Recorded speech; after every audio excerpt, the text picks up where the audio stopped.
बिस्मिल्लाहिर्रहमानिर्रहीम। इब्न सीरीन रहमतुल्लाह अलैह के पास एक आलिम आए, एक बिदअती आलिम आए कि मैं आपके सामने नहीं आपको कुरान पाक या हदीस सुनाना चाहता हूँ। इब्न सीरीन रहमतुल्लाह अलैह ने फरमाया कि आप उठ जाए या मैं यहाँ से उठ जाऊँगा, क्योंकि मैं ना आपसे कुरान सुनना चाहता हूँ ना हदीस सुनना चाहता हूँ। बिदअती मौलवी बिदअती लोगों से कुरान सुनना, उनकी तकरीर सुनना, इस पे इजमा है कि ये जायज़ नहीं है, और बिदअतियों के पीछे नमाज पढ़ना भी मकरूह तहरीमी है।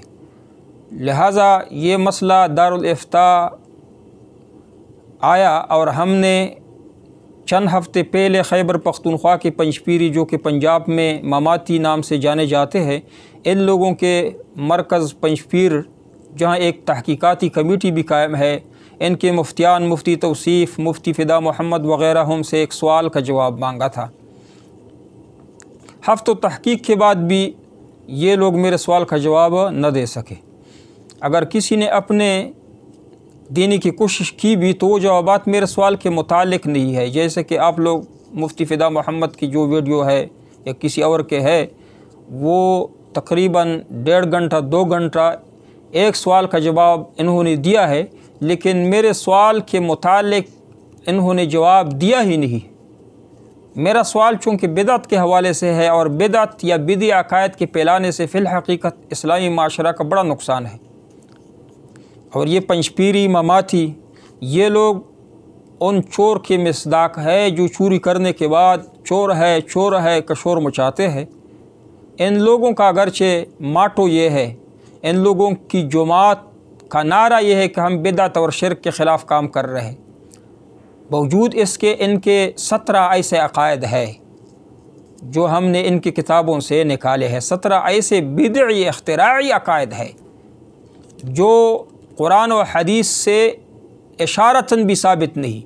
जिस तरह के बरेलवी हज़रात अगरचे अपने बिदआत के हवाले से कुरान करीम और हदीस से तावीलात करके कुछ न कुछ तो अपने बिदआत को साबित करने के लिए पेश करते हैं, जबकि ये पंजपीरी ममाती ऐसे 17 अकायद में मुबतला है, बिदआत सरीह में मुबतला है कि इनके पास इनका इशारतन कोई जवाब नहीं। सिर्फ़ और सिर्फ़ ये मौलाना थानवी साहब या उलमाए देवबंद की उर्दू किताबें निकाल के उनके हवाले से जवाब देते हैं, लेकिन ये तो कोई जवाब न हुआ। न थानवी साहब की किताबें या उर्दू की बाकी किताबें, न तो कुरान है न हदीस है, इन सब को पता है। चूँकि ये सवाल मैंने पश्तो में पूछा था तो बहुत सारे अल्हम्दुलिल्लाह इन बिदआत के अशकारा होने के बाद अल्हम्दुलिल्लाह कई ममाती पंजपीरी दारुल इफ्ता आकर तौबा तायब हुए। कई और ने फ़ोन करके हमें बताया कि अल्हम्दुलिल्लाह हम इन बिदआत से तौबा तायब होते हैं और आइंदा के लिए उलमाए देवबंद के अकायद के पैरोकार रहेंगे। तो लिहाजा मैंने मुनासिब समझा कि ये पैगाम, ये दावत इस्लाह पंजाब के अवाम को भी दावत हक़ दिया जाए। और इनके पंजाब में जो मशहूर ज़माना बिदअती ममाती पंजपीरी मौलाना हिज़्र हयात साहब है, इन से भी मैं अपने सवालात के जवाबात मांगूँ। और सबसे पहले मैं अर्ज़ करना चाहता हूँ कि अगर ये लोग, आप लोगों के ये अकायद, यानी पंजपीरी ममातियों के ये अकायद नहीं है, ये समझते हैं कि ये हमारे अकायद नहीं है, बल्कि ये बिदअ और इख्तिराई अकायद है, लोगों की तौहमात है, सोच है, घर में बैठ के लोगों ने बनाई हुई है ये अकायद, तो जवाब देने की ज़रूरत नहीं। लेकिन लोगों को समझाना आप लोगों पर फ़र्ज़ है कि बरसर मेंबर लोगों को बताए कि ये तमाम अकायद बिदई और इख्तिराई है, इनके लिए इस्लाम में, शरीयत में कोई सबूत नहीं है। लिहाजा इन अकायद से हम भी तौबा करते हैं और लोगों को भी तौबा करने की तरफ मायल करें। सबसे पहले इन पंजपीरी ममातियों का एक अक़ीदा है। मैं 2 अकायद ज़िक्र करूँगा। अगर इन 2 अकायद का जवाब दिया गया इंशाअल्लाह तो मैं सुलह یعنی 15 اور عقائد ہے، وہ بھی انشاءاللہ نمبر وار ذکر کروں گا۔ سب سے پہلے عقیدہ جسم مثالی کا ہے، یہ پنجپیری مماتیوں کا عقیدہ ہے۔ ان کی کتابوں میں لکھا ہے، ندائے حق میں لکھا ہے کہ انسان کو مرنے کے بعد ایک دوسرا جسم ملتا ہے، جسم مثالی، جو یاقوت، مرجان وغیرہ چیزوں سے بنا ہوا ہے، اور اسی جسم مثالی میں روح کا ارسال ہوتا ہے۔ تو یہ جسم مثالی کا عقیدہ کہیں قرآن، احادیث، اجماع یا کسی قول مجتہد سے ثابت ہے، اشارتاً ثابت ہے، کسی ضعیف حدیث سے ثابت ہے؟ کوئی نہ کوئی دلیل تو پیش کرے، اردو کی کتابوں سے نہ، جو دلیل آپ کے ہاں دلیل ہے، احناف کے ہاں جو دلیل ہے وہ دلیل پیش کرے۔ دوسرا عقیدہ پنجپیری مماتی، قرآن پاک میں بھی اس دنیاوی قبر کا ذکر ہے، جہاں پہ مرنے کے بعد شخص مدفون ہوتا ہے، انسان دفن ہوتا ہے، اس کا قرآن میں ذکر ہے، فاماتہ فاقبرہ۔ احادیث میں ذکر ہے، نبی علیہ الصلوۃ والسلام اس دنیاوی قبر پہ کھڑے ہو کر صاحب قبر کے لیے دعا فرمائی اور فرمایا کہ یہاں پہ ان سے سوال و جواب ہوتا ہے۔ اجماع سے بھی ثابت ہے۔ لیکن پنجپیری مماتی اس دنیاوی قبر کو قبر عرفی کہتے ہیں، اور اصلی قبر، حقیقی قبر شرعی علیین یا سجین میں مانتے ہیں۔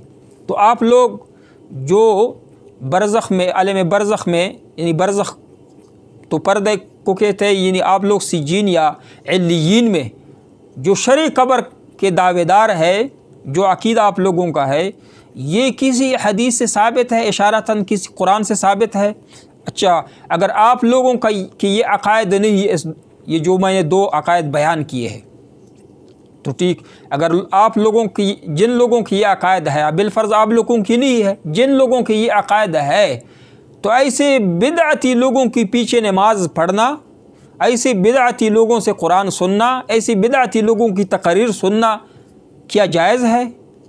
جبکہ علماء دیوبند کا مسلک یہ ہے، احناف کا مسلک یہ ہے کہ بدعتی جو ایسی صریح بدعات میں مبتلا ہو، ان کی تقاریر سننا جائز نہیں، ان کے پیچھے نماز پڑھنا جائز نہیں۔ عوام کو چاہیے کہ ایسے بدعتی لوگوں کو مسجدوں سے دور رکھے، اپنے بچوں سے دور رکھے۔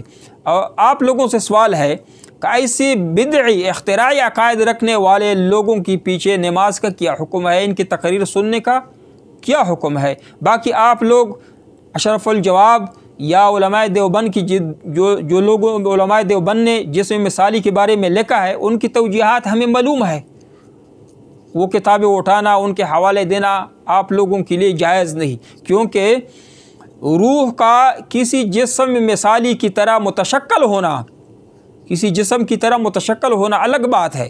آپ لوگوں کا عقیدہ متشکل ہونے کا نہیں ہے، بلکہ آپ لوگوں کا عقیدہ ہے ایک دوسرا جسم، نیا جسم مان۔